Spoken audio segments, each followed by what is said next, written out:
Sebuah desa yang terletak di tengah-tengah hutan, ada seorang pemuda yang sangat tenggelam. Namun ia tidak tenggelam di dasar laut, akan tetapi di dasar kegelapan yang sangat gelap. Rasa dendam yang tertanam di hatinya sangatlah kuat, membuat hatinya menjadi sangat keras. Jangankan orang lain membuat kesalahan besar kepadanya, bahkan kesalahan yang remeh-temeh pun tanpa sengaja saja tidak bisa ia maafkan. Bahkan ia akan membalas dendam dengan kejahatan yang lebih jahat hanya untuk ketidaksengajaan itu. Hatinya merasa tidak tenang saat ia belum balas dendam. Ia akan tenang setelah membalaskan dendamnya dan melihat kepedihan yang dirasakan orang yang ia balas. Sudah berkali-kali ia diingatkan oleh warga, oleh orang kampung untuk bertobat, tapi ia selalu menghiraukannya. Ia juga tak pernah sholat, mengaji, membayar zakat, dan tidak pernah beribadah kepada Allah SWT. Waktu ia masih kecil, ia pernah sholat dan mengaji, walaupun itu jarang. Itu pun ketika orang tuanya marah, sampai harus mengurungnya di kamar mandi saat malam hari tiba. Ayahnya juga selalu mengingatkan untuk memaafkan orang lain. Tapi ia hanya mengatakan iya di lisannya dan tidak benar-benar mendengarkan ayahnya. Jika ia mengatakan tidak, mungkin ia akan dihukum oleh ayahnya lagi. Setahun yang lalu, kedua orang tuanya meninggal. Ayahnya meninggal karena sakit jantung, sedangkan ibunya meninggal karena syok melihat suaminya kembali kepada Allah SWT. Sekarang pemuda itu bebas melakukan apa saja. Ia bebas sesuka hatinya, berbuat yang ia suka. Ia terus berada dalam kegelapan, tersesat, tak tahu arah, buta dalam waktu yang lama. Semakin lama orang-orang menjauhi darinya, sampai akhirnya ia tak pernah memiliki siapapun lagi dalam hidupnya. Orang-orang menganggapnya seperti benda mati. Melihat hal ini, api kebenciannya semakin berkobar.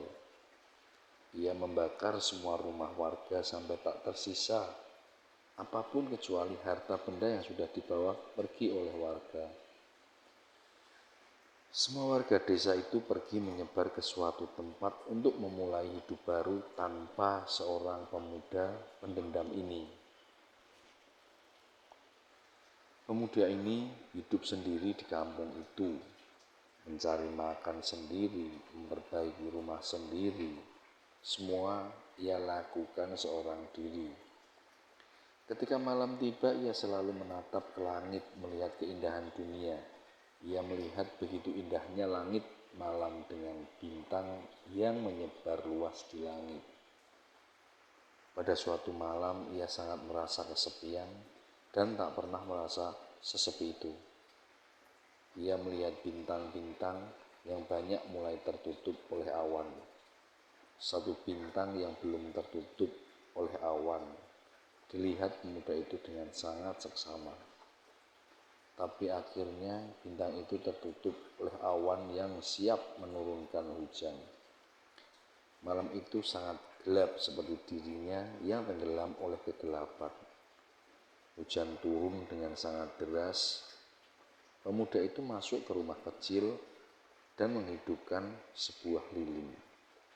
Ia terdiam sambil menatap lilin tersebut. Ia merenungi atas apa yang telah terjadi padanya selama ini. Ia melihat ke masa lalu, melihat dirinya yang tersesat akibat kegelapan. Ia pun akhirnya sadar bahwa selama ini ia salah. Pada saat itu juga untuk pertama kalinya ia merasa sangat takut pada kesendirian. Di tengah hujan yang lebat itu, ia lari tanpa tujuan. Ia hanya berlari lurus ke depan mengarah ke hutan. Setelah lama ia berlari menyusuri hutan, entah karena kelelahan atau tersandung batu, ia pun jatuh. Ia tak tahu penyebab ia terjatuh itu apa. Ia pingsan di tengah hutan yang basah. Saat ia membuka matanya, pemuda itu sangat senang karena yang ia lihat itu adalah seorang pemuda yang seumuran dengannya. Pemuda itu mengenakan jubah dan kopiah di kepalanya. Pemuda itu langsung memeluk orang itu. Ia menceritakan apa yang telah terjadi padanya kepada orang alim itu. Orang alim itu pun mengajarkan tentang agama kepada pemuda itu. Mereka tinggal seatap sampai rumah pemuda itu selesai dibangun di samping rumah orang alim itu. Setelah berminggu-minggu belajar agama, kini ia tahu siapa penyebab ia tersesat. Ternyata itu adalah kesalahan dari setan, iblis yang selalu menggodanya. Hari itu rasanya bencinya bergejolak. Ia pun pada saat itu pula membalaskan dendamnya pada setan. Ia beristighfar sebanyak-banyaknya dan selalu beribadah mengingat Allah Subhanahu wa taala, juga melakukan semuanya karena Allah Subhanahu wa taala. Dengan begitu, setan yang sudah menggodanya akan merasa kepahitan. Dosa-dosa pemuda itu yang dikumpulkan dalam waktu lama telah hilang karena ampunan Robnya. Setan itu pun tidak akan hidup tenang sekarang, sebab pemuda ini selalu taat pada Allah Subhanahu wa taala, mengerjakan perintahnya dan menjauhi larangannya. Pemuda itu juga menyadari itu semua juga salahnya. Kenapa ia mau menuruti setan untuk berbuat keburukan dan menjadi pendendam? Ia membalas dirinya dengan menjadi pemaaf.